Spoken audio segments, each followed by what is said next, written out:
it becomes a rat race, or basically you have to get really good at marketing and sales versus the actual fulfillment side. Worry about the thing that's right in front of you. It's called just-in-time learning, and learn it when you need to learn it so you can continue to stack it, use it.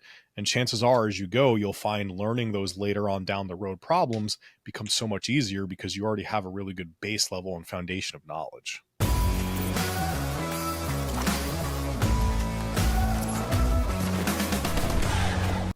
So a lot of coaches are really worried about how to build this 100K business. And I think they miss the boat because there are so many things that they need to consider that will absolutely crush their ability to build a business that's scalable, that's actually going to give them the income they want by chasing the end result.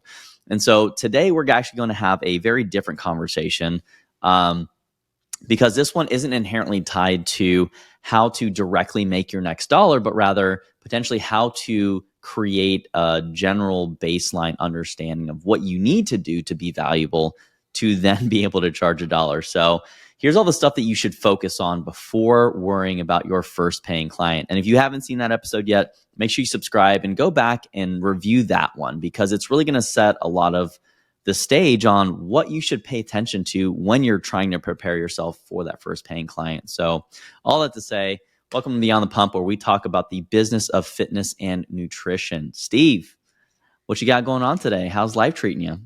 You know, just a day of getting things done. It's been you ever have those clients that you need them to just understand the thing, and no matter how you deliver the information, they're just not understanding it.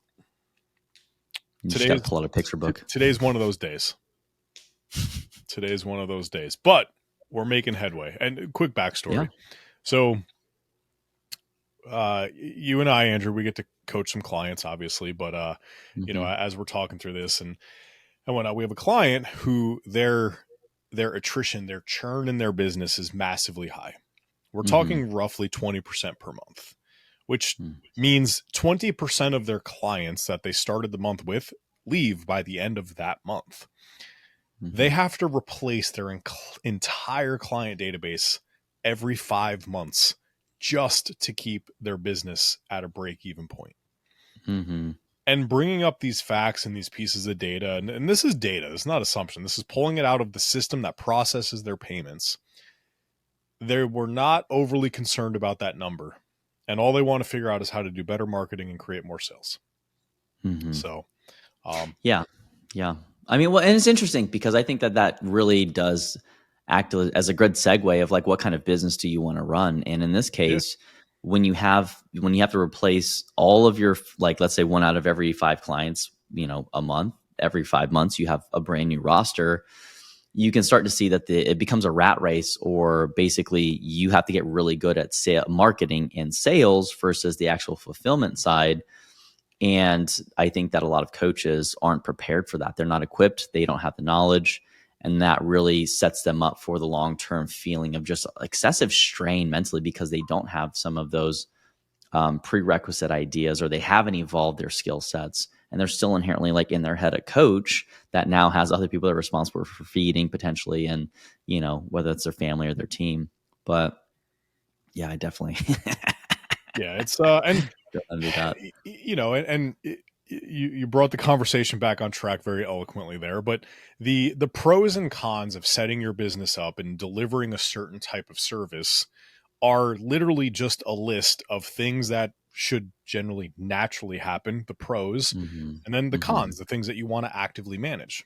Yeah. If you have a business that has a high churn rate, you have to actively manage that high churn rate, or in other words, get more people to come in the door.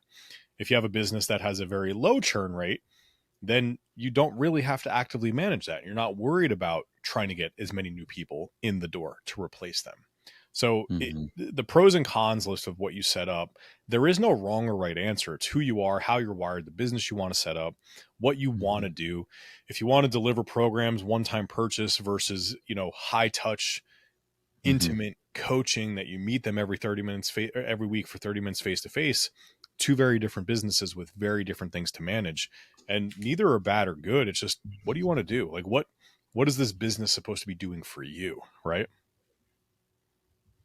Yeah. Well, and I think that actually really brings up a great point in that when we consider the nature of what people should probably consider before they get into the industry, frankly, um, and I would equate it to like going out and figuring out what your food preferences are. If you only eat chicken breast and white rice all the time, you've never had anything else, obviously that's going to be the preference. And when that gives you gut issues or something crazy, or you start to find that it might not be the best date night material, you're going to be at a loss because that's all you know. And it's a very confronting, potentially overwhelming thing to go out in the world and look at all these other choices. So my point being in couching that is that people need to be a consumer of their industry.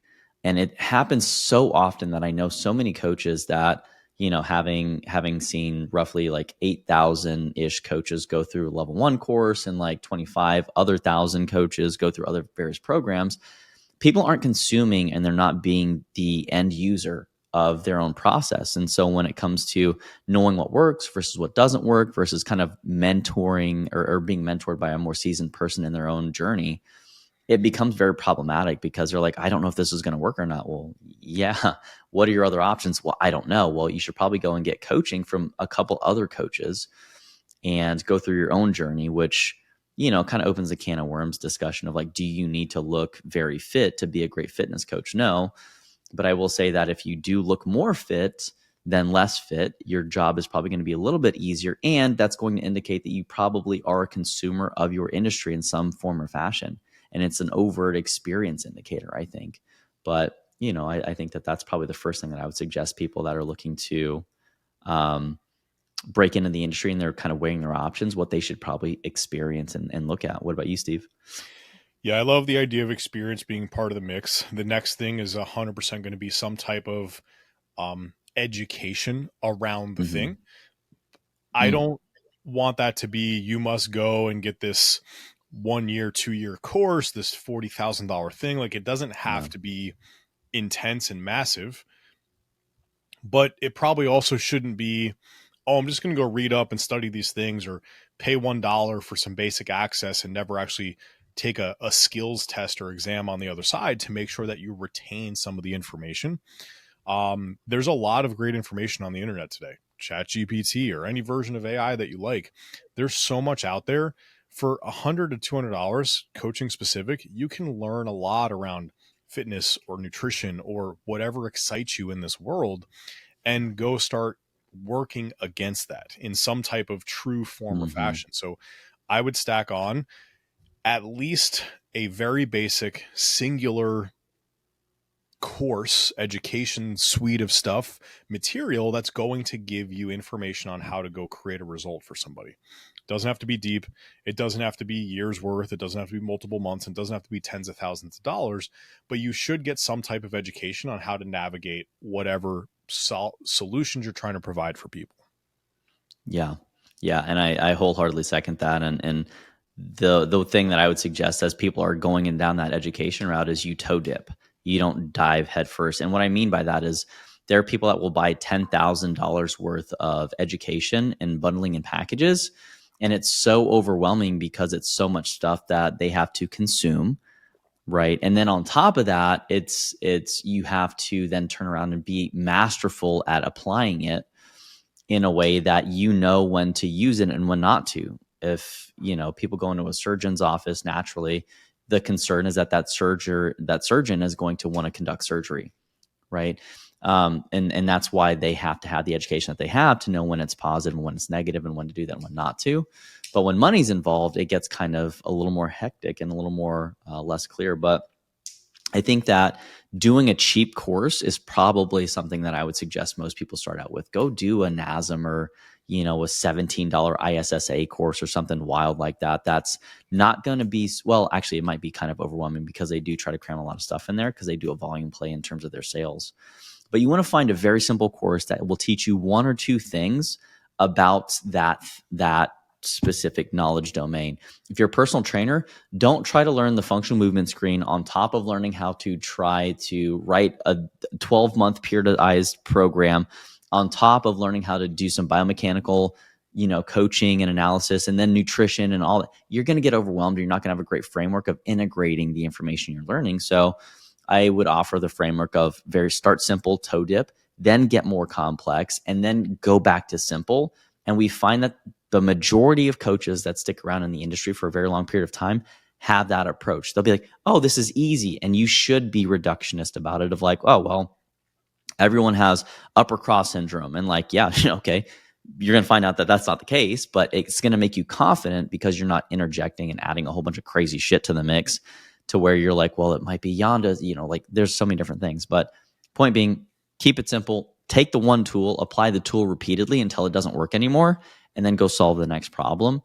And that's something that I would say having that type of idea in your head is probably a good prerequisite before going after your first paying client, because you're going to feel like you get punched in the face with that first one of like, oh, I don't know what I'm doing. And, I don't feel confident at it. And it's going to translate and they're going to leave you sooner than later because you're trying to do too much ineffectively. Yeah. Yeah. I think that makes sense. And just learn a little bit and then learn when you need to. So many coaches go down this road of, I want to get all of this education and things like that. There's two problems. A, it takes a lot of time and you're being a perfectionist when the reality is you don't need to be going down that road. And it's slowing you down. Like you're not able to actually go and deploy the information you're learning. You're going to forget some percentage of all the information you're learning because you're not actually using it in real world scenarios. So, that's a big thing. Number one. The other side of it is a lot of times, like I'll find, oh, I have these 40 steps to take. And I think about what step 40 actually is, and I have no idea. So I have to go and learn all of this stuff along the way to solve step 40. Meanwhile, I skipped over solving step 1 through 39. And if I would have done 1 through 39, I likely would have known 95% or greater of how to solve step 40 by the time I got there, and I'd be good to go. So stop worrying about that last thing.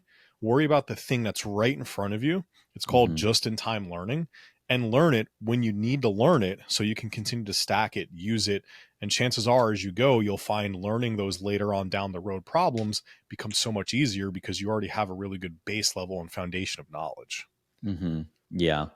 I think that definitely agreeing with laying out the letting the problem drive the learning versus learning proactively or prophylactically. And like, if I learn everything, then I'll never have a problem. Well, if you never have a problem, then you never really can have the opportunity to create a solution. But you are going to be significantly more focused on the things that you are trying to solve. And it's much more effective when there's stakes, like, and you have some skin in the game because there's another person actually involved. I know a lot of coaches that would never go out and actually coach anyone after the certification courses because they were like, well, I need to learn a little bit more about PCOS. I'm like, why would you need to go learn endocrinology and how to solve someone's hormonal issues when all they need is probably just some lifestyle intervention and management that's in your scope of practice? And so then they would try to go learn about that. Then they would try to learn about testosterone or androgen like stuff. And then mindset coaching and like all the other things. And, having been someone that when I first started coaching and getting paid for it in the CrossFit world, I got every single CrossFit certification under the sun. And I was telling the general manager one day, like, hey, I need this weekend off. I need to go get another one. He's like, why? You already have more than everyone in Atlanta. And it wasn't enough because I was like, well, I want to learn more. And I just want to continue to separate myself from the other people, thinking that pieces of paper and money were going to be the thing that did that. And he's like, you don't need to do that. You need to go spend more time in the trenches. So Nick Geshe, wherever you are these days, I don't think you still run that CrossFit gym, but I will say this, here 15 years later, you were right. I shouldn't have been doing that. It sent me down a very expensive rabbit hole. And, I would say that it still probably takes me just as long to write a program today as it did when I first started, because there's just as many other potential complications. So I say that overall, like, I'm a lot less stressed because I know that one thing at a time is probably the best method. And that's what I wish I could grab the younger me and shake his shoulders and be like, hey, listen, like, you don't need all that stuff. You need to go and start working with people, understand the nature of the problems that they continuously and consistently present, and then create a tool or a system around that problem. And then literally just find the next problem, build the system, and go do some research and kind of that whole process. But kind of thinking about your own journey, Steve, what would you say looking back that you could just grab yourself and be like, dude, what are you doing? Stop before your first paying client? In all honesty,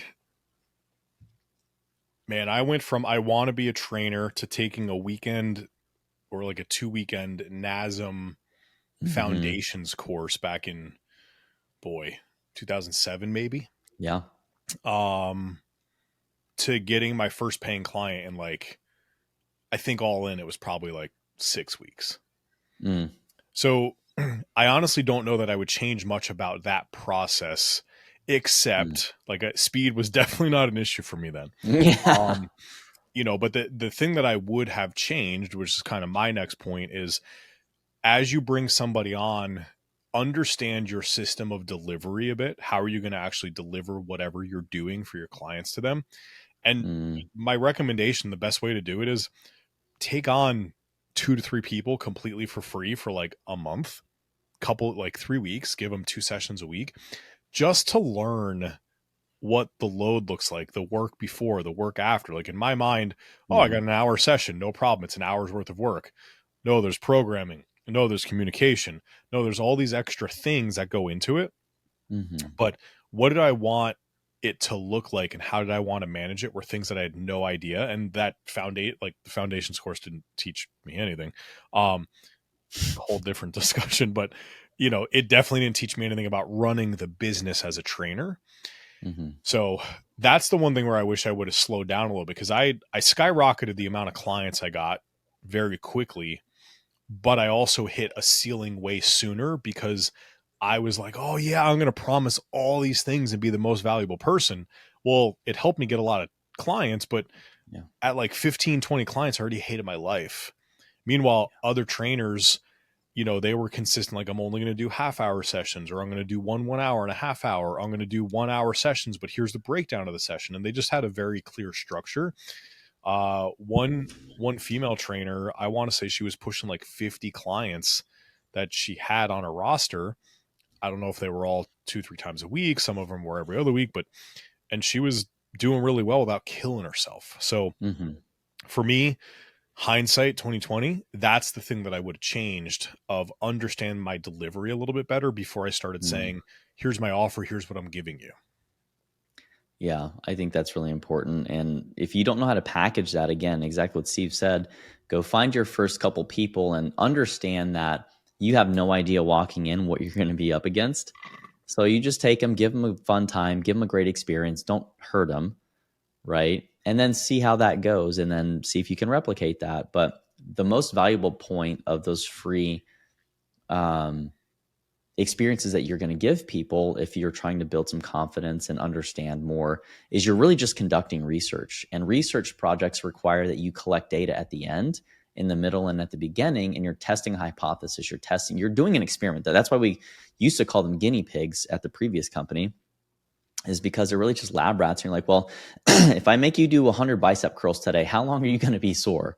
Or if we just have you do high intensity interval training stuff, what is that going to do to your body composition? And does that get us what you think you need to do? Which is why program design eventually is going to be the thing where you take someone and you have an idea of what the work necessary for them to achieve the goal. Whether if you're a nutrition coach, you're like, all right, we got to take you through a deficit. Okay, well, now you have a protocol for a deficit, which is just a basic outline. You're going to make it more individualized for that person. And that's where the protocol that you need to create that simplifies your life, that makes it easy, and the decision making speeds up a lot more. That's going to take you experimenting with a fair amount of people. And that means that you have to find the people to experiment on. And then you have to interview them at the end as they're leaving. And you need to understand, why are they leaving? And that's going to be the biggest thing that's going to skyrocket your business and create the least amount of ass pain for you down the road. If you don't do that, you are going to have a very volatile business for a very long time, until you shape up and you realize, oh, wow, people are leaving at week 5.5 because they hate my personality, or like whatever that is. I don't know if you can fix that one, but maybe you can learn and take some stand-up improv classes or something. But there's an experience component, there's a knowledge component. And I think that understanding the experience and giving them a good time and making the workout, which is usually uncomfortable physically, making that a palatable way for people to spend their time, and a cost effective means, is going to be a great way for you to get a lot of experience. And so that's kind of what I would suggest is like that, and find a mentor, find someone that, you can learn from. You might have to pay them as your own kind of coach. Or you can have them kind of help you focus with some learning. If you find someone that really does care about the next generation of people, we both do some mentoring, Steve and I, and we don't, I think, have any current mentee roster spots open, but that stuff is available to people through our continuing education platform, which we take all the expensive certifications that we used to sell and we make them available for you at a very, very reasonable monthly cost. I think it's like $60 a month or something like that. And you get access to our certification materials as they come out, as they get updated. And it's just a no-brainer because we understand that it can be a very, very terrible way to bury yourself in some debt, or do the Andrew thing and spend hundreds of thousands of dollars, which is not fun. And you really don't have a monetizable skill set because you've never frankly applied it. So we try to create low stakes learning with a plethora of information. So anyways, not plugging our stuff, but it was created with the newer coaches in mind. So that's all I had to say really on things that I think make sense for people to consider as they're trying to figure out how to get their first client. Steve, anything for you as we wrap up this unusually short episode? The only thing I'll add is when you're training those couple of people for free and you're learning your delivery system, try to get a quick win or result out of them. That makes sense and is fair and, reasonable in all the components, just so you can get a bit of social proof on the other side of things where, hey, you have trained somebody, you have coached somebody, you have whatever somebody, and they have actively said, oh yeah, Steve or Andrew helped me achieve XYZ thing, or I've been working out for 3 weeks and already feel better. I've been eating this way and already lost 5 pounds. Those are all very reasonable things. So leverage that free coaching to get something out of it for you from a marketing perspective, which is only going to help. But I wouldn't say there's anything extra to do other than just making sure you're leveraging all those components that you're doing. Again, do not use this list of things and could do's and whatnot as a reason to take a year. You could truly accomplish this in 60 days. Some basic information, coach a few people, understand your delivery, and start looking to go and sell your services. You're not charging $1,500 a month type thing or anything like that, but there is a path to getting there pretty quickly. If you're already coaching and you already have some people, just go back and double check these boxes, make sure you're good to go, and just dive in and find more people to coach. Mm-hmm. Mm-hmm. Yeah. I mean, I think that's as simple as we wanted to keep this, because there's so many things that you could do. And I think that's the hardest part of getting started, is picking one of those things and committing to it long enough to understand if it's the right thing for you or whether you need to pivot. And, if you're ever stuck or lost, feel free to reach out to us, because you're only stuck if you don't ask for help. Social media, obviously our socials are tagged in below, excuse me, in the show notes. They're also, if you want to go on YouTube, you can comment questions. But at the end of the day, like, go ahead, and if you already haven't, please like this episode, share this with someone that is trying to do too much, and potentially even people that are considering starting their career as a health and wellness professional, whether that's a personal trainer, nutrition coach, health coach, someone in the adjacent community, you're an allied health professional, and you're like, well, hey, how do I take a more proactive approach?